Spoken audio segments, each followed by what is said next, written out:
ನಮಸ್ಕಾರ ವೀಕ್ಷಕರ, ಎಲ್ಲರೂ ಹೇಗಿದ್ದೀರಾ? ಐ ಹೋಪ್ ಎಲ್ಲ ಚೆನ್ನಾಗಿದ್ದೀರಾ ಅಂತ ಅಂದ್ಕೊಂಡಿದ್ದೀನಿ.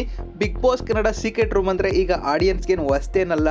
ನಿನ್ನೆ ತಾನೇ ರಕ್ಷಿತಾ ಸೀಕ್ರೆಟ್ ರೂಮ್ಗೆ ಹೋಗಿದ್ದಾಳೆ. ಹಾಗೆ ಧ್ರುವಂತ್ ಅವರು ಕೂಡ ಸೀಕ್ರೆಟ್ ರೂಮ್ಗೆ ಎಂಟ್ರಿ ಕೊಟ್ಟಿದ್ದಾರೆ ಅಂತಲೇ ಹೇಳ್ಬೋದು.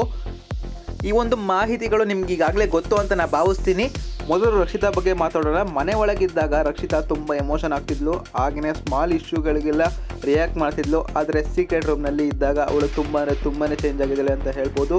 ಕಾಮ್ ಆಗಿ ಎಲ್ಲರ ಆಟವನ್ನು ಕೂಡ ಅಬ್ಸರ್ವ್ ಮಾಡ್ತಾ ಇದ್ದಾಳೆ. ಯಾರು ಮಾತು ರಿಯಲ್ಲು, ಯಾರು ಮಾತು ಆ್ಯಕ್ಟಿಂಗು, ಯಾರು ಫ್ರೆಂಡ್ಶಿಪ್ ಹೆಸರಲ್ಲಿ ನಾಟಕ ಮಾಡ್ತಿದ್ರು, ಹಾಗೆಯೇ ಯಾರು ನಿಜವಾದ ಫ್ರೆಂಡ್ಶಿಪ್ಪು, ಅವಳಿಂದ ಬ್ಯಾಕ್ ಸೈಡ್ ಪಾಲಿಟಿಕ್ಸ್ ಯಾರ್ಯಾರು ಮಾಡ್ತಾ ಇದ್ರು ಎಲ್ಲನೂ ಕೂಡ ಸೂಕ್ಷ್ಮವಾಗಿ ಗಮನಿಸ್ತಾ ಇದ್ದಾಳೆ ಅಂತಲೇ ಹೇಳ್ಬೋದು. ನಾವೆಲ್ಲ ಕೂಡ ನೋಡಿದ್ದೀವಿ, ರಕ್ಷಿತಾ ಬಗ್ಗೆ ಹೌಸ್ ಮೇಟ್ಸ್ಗಳು ಬೇರೆ ಟೋನಲ್ಲೇ ಮಾತಾಡಿದ್ರು. ಹಾಗೆಯೇ ಫೇಸ್ ಮುಂದೆ ಬಂದಾಗ ಒಂಥರ, ಹಾಗೆಯೇ ಹಿಂದೆ ನಿಂತ್ಕೊಂಡು ಒಂಥರ ಮಾತಾಡ್ತಿದ್ರು. ಅಂದರೆ ಎದುರಿಗಿದ್ದಾಗ ಸ್ವಲ್ಪ ನಾಟಕ ಆಡ್ತಾಯಿದ್ರು, ಆದರೆ ಹಿಂದೆಯಿಂದ ಅವಳ ಬಗ್ಗೆನ ಬಹಳ ಅಸಭ್ಯವಾಗಿ ಮಾತಾಡ್ತಿದ್ರು.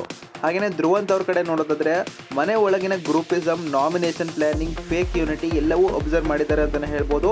ರಕ್ಷಿತಾ ಎಮೋಷನ್ ನೋಡಿದ್ರೆ Dhruvanth calculation, emotion plus calculation combine ಆದರೆ ಇದು ಡೇಂಜರಸ್ ಕಾಂಬೋ ಅಂತಲೇ ಹೇಳ್ಬೋದು ಸ್ನೇಹಿತರೆ.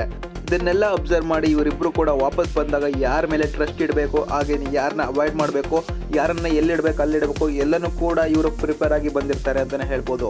ಆಡಿಯನ್ಸ್ ಅಂದರೆ ನಮಗೆಲ್ಲ ಸೀಕ್ರೆಟ್ ರೂಮ್ ಸೀನ್ಸ್ ಅನ್ನೋದು ಏನನ್ನೋದು ಗೊತ್ತಿದೆ, ಆದರೆ ಹೌಸ್ ಮೇಟ್ಸ್ಗಳಿಗೆ ಅದು ಗೊತ್ತಿಲ್ಲ. ಹೌಸ್ ಮೇಟ್ಸ್ ರಕ್ಷಿತಾ ಎಲಿಮಿನೇಷನ್ ಆಗಿದ್ದಾಳೆ ಅಂತ ಅಂದ್ಕೊಂಡಿದ್ದಾರೆ, ಆದರೆ ಅದು ಬಿಗ್ಗೆಸ್ಟ್ ಮಿಸ್ಟೇಕ್ ಅಂತಲೇ ಹೇಳ್ಬೋದು. ರಕ್ಷಿತಾ ಬ್ಯಾಕ್ ಎಂಟ್ರಿ ಕೊಟ್ಟಾಗ ಇವ್ರಿಗೆಲ್ರಿಗೂ ಕೂಡ ಕ್ಲಾಸ್ ತಗೋಬೋದು. ಯಾಕಪ್ಪ ಅಂತಂದರೆ ಬಿಗ್ ಬಾಸ್ ಮನೆ ಒಳಗಿದ್ದಾಗ ರಕ್ಷಿತಾ ಬಗ್ಗೆ ಒಂಥರ ಮಾತಾಡ್ತಿದ್ರು, ಹಾಗೆಯೇ ಹೊರಗೆ ಹೋದ್ಮೇಲೆ ಇನ್ನೊಂಥರ ಮಾತಾಡ್ತಿದ್ದಾರೆ. ಹಾಗೆಯೇ ರಕ್ಷಿತಾ ಹಾಗೆಯೇ ಧ್ರುವಂತ್ ಅವರು ಈ ಸಡನ್ ಫೈಟ್ ಮಾಡಲ್ಲ, ಇಬ್ಬರು ಕಾಮಾಗಿ ಆಟ ಆಡಿ ಈ ಒಂದು ವಾರ ಯಾರ್ಯಾರು ಏನೇನು ಅಂತೆಲ್ಲ ತಿಳ್ಕೊಂಡು ಬಿಗ್ ಬಾಸ್ ಮನೆಗೆ ಒಳಗೋಗಿ ಸಖತ್ತಾಗಿ ಪ್ಲ್ಯಾನ್ ಮಾಡಿ ಆಟ ಆಡ್ತಾರೆ ಅಂತ ನನಗನ್ಸುತ್ತೆ. ನಿಮ್ಗೆ ಅನಿಸುತ್ತೆ ದಯವಿಟ್ಟು ಕಮೆಂಟ್ ಮಾಡಿ ತಿಳಿಸಿ. ಧ್ರುವಂತ್ ಹಾಗೆಯೇ ರಕ್ಷಿತಾ ಫ್ಯಾನ್ಸ್ ಏನು ಅಂದ್ಕೊಂಡಿರ್ತಾರೆ ಅಂತಂದರೆ ಬಿಗ್ ಬಾಸ್ ಮನೆಯಿಂದ ಸೀಕ್ರೆಟ್ ರೂಮ್ಗೆ ಹಾಕಿದ್ದಾರೆ, ಇವರೇನು ತಪ್ಪಾಡಿರ್ಬೋದು, ಹಾಗೆಯೇ ಇವ್ರದ್ದು ಫೂಟೇಜ್ ಕಮ್ಮಿ ಆಗ್ಬೋದು, ಹಾಗೆಯೇ ಇವರು ಬೇಗ ವಾಪಸ್ ಬರ್ಬೋದು ಅಂತೆಲ್ಲ ಅಂದ್ಕೊಂಡಿರ್ತಾರೆ. ಆದರೆ ಬಿಗ್ ಬಾಸ್ ಅವರು ಸೀಕ್ರೆಟ್ ರೂಮ್ಗೆ ಹಾಕಿರೋದು ರಕ್ಷಿತಾ ಆಗಿರೋ ಧ್ರುವಂತ್ ಅವ್ರಿಗೆ ಅಡ್ವಾಂಟೇಜ್ ಅಂತಲೇ ಹೇಳ್ಬೋದು. ಯಾಕಪ್ಪ ಅಂದರೆ ಯಾರ್ಯಾರ ಆಟ ಹೆಂಗೆ ಆಡ್ತಾ ಇದ್ದಾರೆ, ಅವ್ರ ಮೇನ್ ರೀಡ್ಸ್ನ ಮಾಡ್ಬೋದು, ಎಲ್ಲನೂ ಕೂಡ ಒಂದು ಸ್ಟ್ರಾಟಜಿ ಮಾಡೋಕ್ಕೆ ಇದು ಒಂದು ಒಳ್ಳೆಯ ಸಮಯ ಅಂತಲೇ ಹೇಳ್ಬೋದು ರಕ್ಷಿತಾ ಹಾಗೆ ಧ್ರುವಂತ್ ಅವ್ರಿಗೆ. ಒಟ್ಟಾರೆ ಹೇಳ್ಬೇಕಂದ್ರೆ ಈ ಒಂದು secret room concept Bigg Boss ಮನೆ ಒಳಗಿರೋ ಕಂಟೆಸ್ಟೆಂಟ್ಗಳಿಗೆ ಒಂದು ಚೂರು ಡೌಟ್ ಬರೋದಿಲ್ಲ ಅಂತಲೇ ಹೇಳ್ಬೋದು.